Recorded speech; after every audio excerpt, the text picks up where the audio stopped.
कि तुम्हें पता है शिनोबू ने दोमा के अगेंस्ट फाइट में अपना डीमन स्लेयर मार्क अनलॉक क्यों नहीं किया?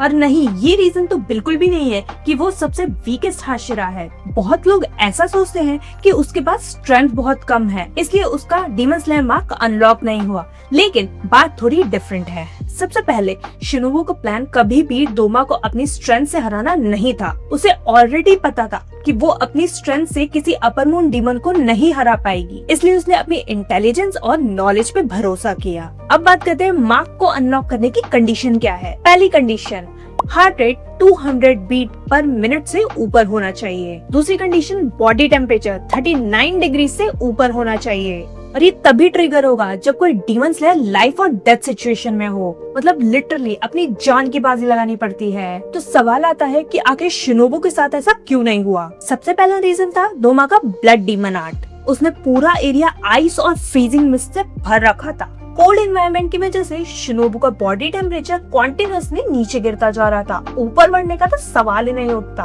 और जब तक शिनोबू का बॉडी टेम्परेचर 39 से ऊपर नहीं जाता, तब तक उसका डीमन स्लेयर मार्क अनलॉक नहीं हो सकता।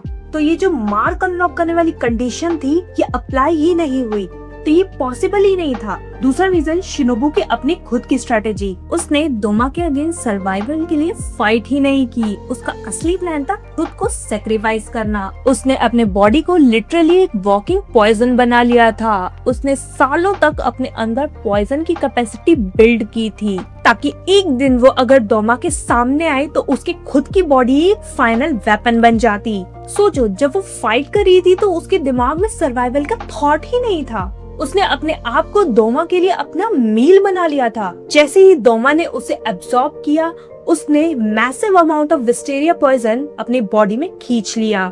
ये पॉइजन इतना ज्यादा स्ट्रॉन्ग था कि धीरे धीरे दोमा के अंदर से उसके सारे सेल्स को तोड़ना शुरू कर दिया था। उसने अपने सेक्रीफाइस से दोमा को स्लो डेथ में ट्रैप कर दिया।